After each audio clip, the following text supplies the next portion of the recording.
प्रेम से बोलिए गुरु भगवान की जय। साधना करिएगा तो वहाँ पहुँचने में कोई समय नहीं लगता है, और इसी जन्म में आप पा गए तो ठीक है, नहीं तो फिर दिक्कत है। आगे जो है चूक गए तो फिर तो साईं मतलब उस परमात्मा परम प्रभु ईश्वर, उनको कोई पति कहा, कोई प्रीतम कहा, कोई साईं कहा, जिसको जिस भाव से उनसे संबंध बना अपना अपना नाम रखा। तो साईं मतलब उस परमात्मा का नगर जो है, नगरी बहुत सुंदर है, इतना सुंदर है कि उसको वाणी के द्वारा नहीं व्यक्त किया जा सकता है। वो अनिर्वचनीय है, वचन से उसको वाणी के द्वारा व्यक्त नहीं हो सकता है। उस साधन गम्य है, वो अनुभव गम्य है, उस साधन के द्वारा अनुभव में आप पा सकते हैं। वचन बातों से उसका व्याख्या कर पाना बहुत मुश्किल है। जैसे गूंगा के शक्कर है, गूंगा जैसे शक्कर खाया तो उसका व्याख्या नहीं कर सकता है। उसके मिठास को महसूस किया और आनंद से वो मुस्कुराता है, सिर हिलाता है। उसी तरह से उस परमात्मा का जो है वो नगर है। जब आप वहाँ पहुँचिएगा तब आप समझिएगा जो वहाँ क्या और कितना आनंद है। तो ये सब जीते जी का चीज़ है, मरने के बाद नहीं। अवधू जीवित की कर आशा, मुए मुक्ति गुरु कहे स्वार्थी झूठा दे विश्वासा। अवधू जीवन जीवत की कर आशा, जीवन का ही आशा है, जीवित में ही आप उसको पा सकते हैं, बाद में नहीं पा सकते हैं। यदि कोई मरने के बाद कहता है आप भगवान के प्राप्त कर लीजिएगा, भगवान मिल जाएंगे, तो ये गलत बात है। इस झांसा में मत पड़िए, नहीं तो आपका सब नाश हो जाएगा। इसलिए जीते जी की अवस्था है, जब भजन साधना करिएगा तो आप खुद इस जीते जी में उनको पा लीजिएगा। लेकिन साधना भजन उस दिशा में हो तब। तो उस साईं के जो नगरी है वो परम अति सुंदर है, न वहाँ कोई आता है न जाता है, वहाँ से आने जाने का कोई उपाय नहीं है। जो चला गया वो चला गया, फिर आता नहीं है। तो न वहाँ चांद है, न सूरज है, न वहाँ पवन है, न पानी है। इसलिए जब ये सब व्यवस्थाएं नहीं है तो संचार का माध्यम सूरज, चांद, पवन और पानी ही है। जब ये वहाँ है ही नहीं तो यहाँ से कोई संदेश सुना जा ही नहीं सकता है। तो इसीलिए दर्द यह साईं को सुना दे, अपनी मन की व्यथा जो है, अपना भाव वो ईश्वर के प्रति व्यक्त कर रहे हैं। जो किस तरह से अपने मन की वेदना को बताए, नहीं सूझे पीछे दोष लगावे, केही विधि ससुरे जाऊं मोरी सजनी, बिरहा जोड़ जनाबे, विषय रस नाच नचावे, नहीं हरवा हमके नहीं भावे। तो विषय रस जो है अनेक प्रकार के नाच नचाता है। काम, क्रोध, लोभ, मोह, ईर्ष्या, घृणा, तृष्णा, ये सब तरह तरह से मनुष्य को बेचैन व्यथित करके रखता है। एक क्षण भी अस्थिर नहीं रहने देता है।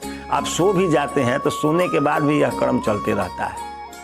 स्वप्न में भी आपको परेशान करते रहता है, अनेक प्रकार से दंड देते रहता है, आपको एकदम व्यथित कर देता है। आप कहीं अस्थिर से नहीं रह सकते। तो आगे चलूं पंथ नहीं सूझे पीछे दोष लगावा। अब आगे चल रहे हैं, आपको बहुत जिज्ञासा हुआ, एकदम प्रेम जग गया जे ना हम उस परम प्रभु परमात्मा को पा ही लेंगे, एकदम जिज्ञासा जग गया। आप लगे वेशभूषा धारण कर लिए, संत बन गए, तीर्थों में भटकने लगे और उस प्रभु को तलाशने लगे। लेकिन यदि गुरु का ज्ञान नहीं मिला तो सब जगह से भटक के आप थक जाइएगा, और थक जाइएगा तो फिर मुश्किल है। तब आप पीछे आइएगा, जब पीछे आइएगा तो लोग आपको लगेंगे हंसने समाज में, जो संत बनने गए थे, भगवान को प्राप्त करने गए थे, क्या मिला क्या हुआ। तो आगे चलूं पंथ नहीं सूझे पीछे दोष लगावा। जब आगे चले रास्ता नहीं मिला तो पीछे से सारा प्रकार के दोष आप पर चला गया। कुछ लोग कहेगा जब घर में दिक्कत हुआ, खटपट हुआ, पत्नी से लड़ाई हुआ तो आप साधु बन गए। लेकिन आपको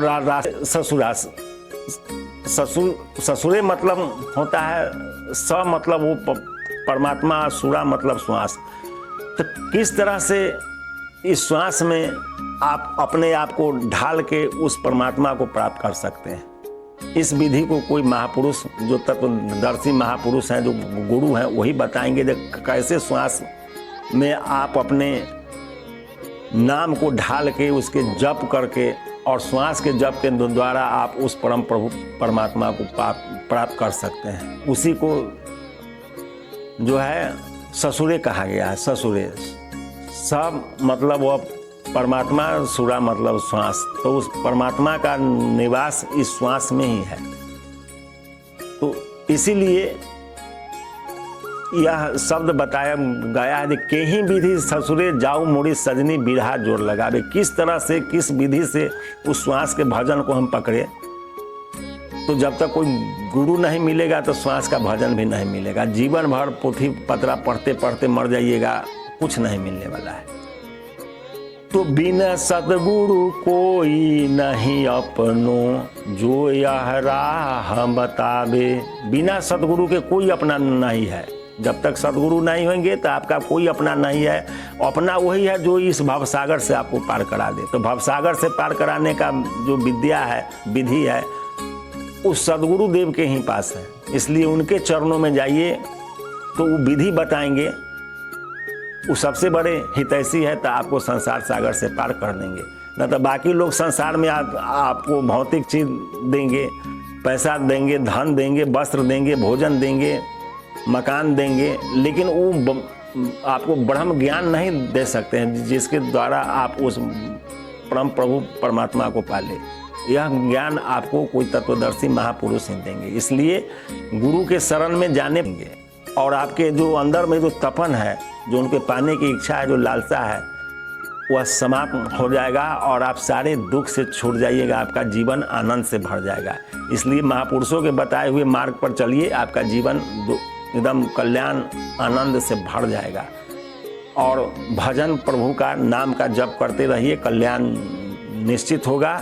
हर समय खाते पीते सोते जागते उठते बैठते नौकरी करते बिजनेस करते व्यापार करते अपने बच्चों को खिलाते सब काम करते हुए, सारा काम करते हुए आप काम करते रहिए, नाम रटते रहिए। हर समय आप सारा काम करते हुए भगवान का नाम का जप करते रहिए, तो आपका कल्याण होने में थोड़ा भी समय नहीं लगेगा।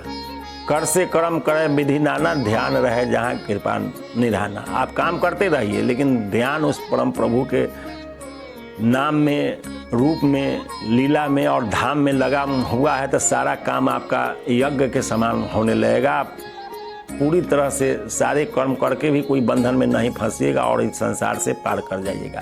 इसलिए हर अवस्था में राम कह चलू, राम कह चलू, राम कह चलू भाई रे, आ नाही तो भाव बिगाड़ में पड़ी है, छूटत अति कठिनाई रे। इसलिए हर परिस्थिति में प्रभु का स्मरण चिंतन भजन करते चलिए, कल्याण निश्चित होगा। इसमें संशय का जगह ही नहीं है। फिर अगले भाग में जय गुरुदेव।